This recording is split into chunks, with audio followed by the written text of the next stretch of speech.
In this video essay, I'll be talking about what I've learned during the course and how I see myself in the space of peace and conflict resolution, and in relation to peace practices, facilitation approaches, understanding new ideas, concepts, etc.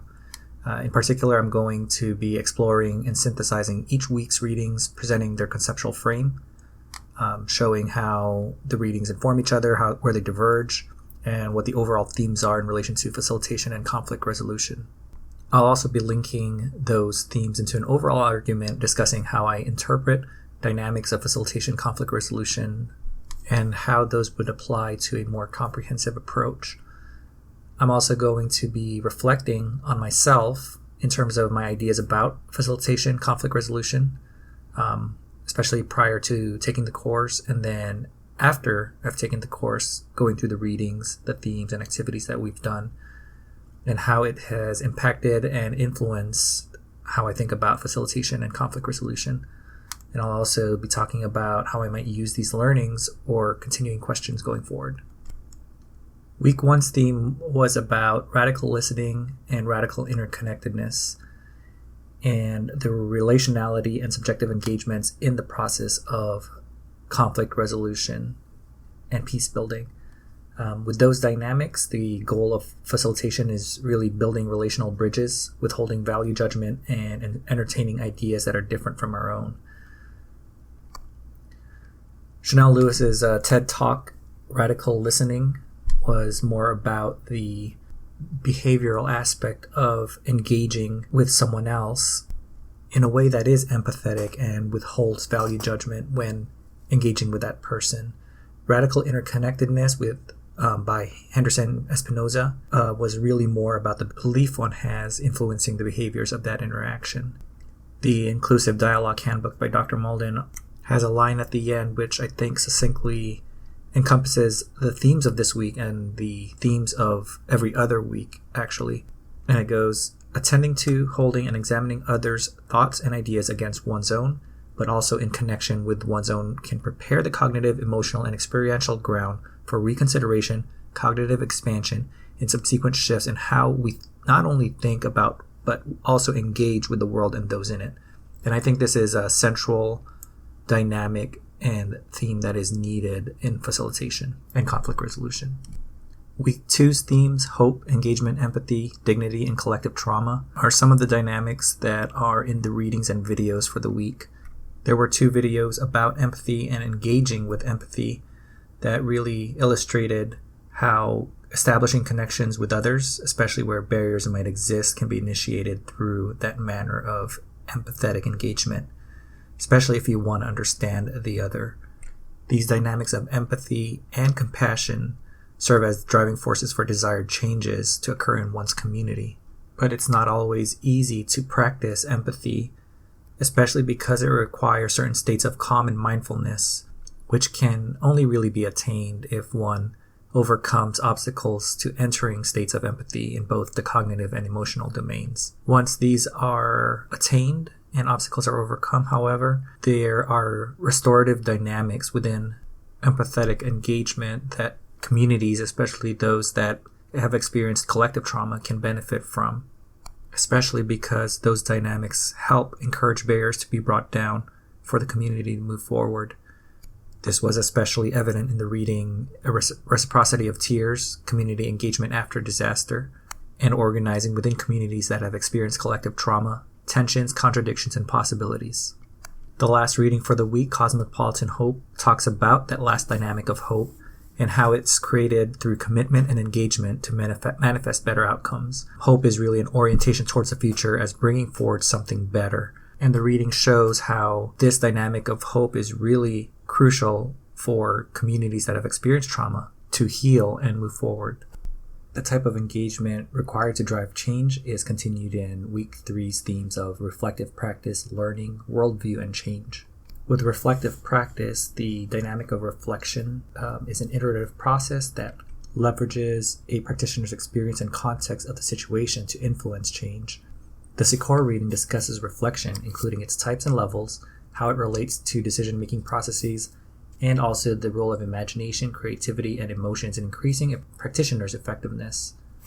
There were also the systems thinking videos along with the single, double, triple loop learning videos which supplemented our Aylerston and London readings by discussing pragmatic approaches to problem solving and intervention selection and implementation when addressing peace and conflict problems as practitioners.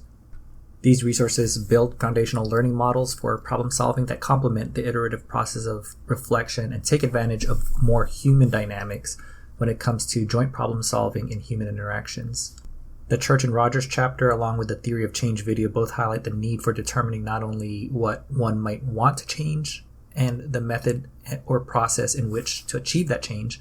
but also the reasons for wanting to achieve that change or those changes to begin with.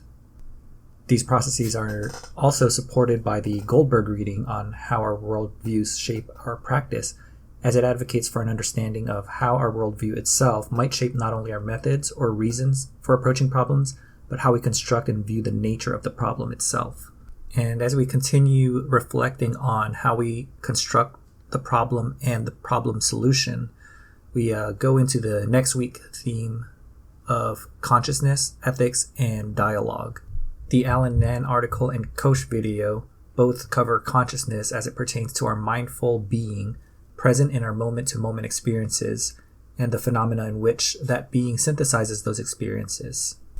The Freud and Zanchelli paper, as well as the Cobb and Castell article, focus on facilitated dialogues and the specific approaches and dynamics that lead to successful outcomes, as well as the type of engagement or participation of key stakeholders in the peace-building process, especially in post-conflict settings. When we think about the content and context of the participation itself and the approach used, it circles back to an iterative reflecting of ethics and morality, which are central to the praxis of ensuring they are within the acceptable boundaries of participants to enable not only an environment conducive for cooperative problem solving, but to foster collaboration beyond the facilitation sessions. It's only after participants who have skin in the game who will be the creators of their own salvation rather than the facilitators themselves, as seen in the Mangwini reading, as well as the Four Quadrants video shows how all these dynamics are important to facilitation. And as facilitators to conflict resolution, it behooves us to understand the role that consciousness plays in this process for all participants, including us, the facilitator. Week 5 has themes that are more process-oriented with constructive engagement and circles back to reflexivity as well as emotion. The readings as well as the videos focus on constructive engagement as well as emotion, especially as it pertains to developing the empathy required in engagements, especially since self-awareness, self-management, marshaling positive emotions, and relationship and social skills are all important as far as the emotional intelligence range of abilities for us to create spaces in the field of facilitation, conflict resolution, and peacemaking that takes into consideration economic, social, cultural capital of the participants in that space. In order for a more deliberate, reflective process to happen, people have to be more mindful and pay more attention to the engagement itself, their role in that engagement, how they solve problems within that engagement. And it really requires an iterative and introspective process that allows one to recognize and transform power relations between those that are engaging with each other. When there is that engagement with the process of equity between participants, it makes that engagement more constructive. If I had to wrap up all the themes of these past week's learnings into just general themes of facilitation, I would summarize them in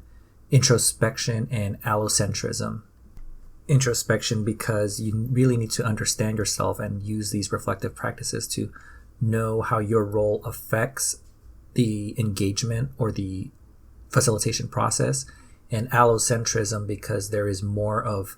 understanding the other with worldviews and using radical listening, understanding interconnectedness and relationality, and especially using empathy in the engagement and allowing dynamics such as hope for healing collective trauma, for example, to really take place. I think only when both introspection and allocentrism take place in the facilitation process will change occur. But of course, those two dynamics are necessary, but they aren't sufficient by themselves for that change to occur, which is why really strategizing how the facilitation process will take place is key to actually making that change happen. Prior to the course, I thought about facilitation and conflict resolution more strictly as a problem-solving exercise between all participants and stakeholders. But after going through the course readings, themes, and activities, it really made me appreciate how there's much more to facilitation, in that you really need to be connected with the human element of the participants to include yourself as a facilitator, because that is exactly what we are. We're humans coming together, trying to solve problems, and many of our obstacles, personal obstacles, come in the form of our trauma, our emotions, and a lot of the things that help us overcome those obstacles, a lot of our strengths come in those emotions as well. And there are a lot of opportunities to be found in those strengths. So unless we're really willing to become allocentric and willing to be introspective of ourselves, it will really be difficult to facilitate any group into achieving the desired change that they want. Moving forward, I'll be using a lot of these lessons in my personal life as I facilitate conflict resolution at a personal level, at a relationship level, in the family, or among a group of friends, and as well as the professional level, at work, in the workplace, as I supervise others, or with my own supervisor, or whatever relationships there are in the professional work environment.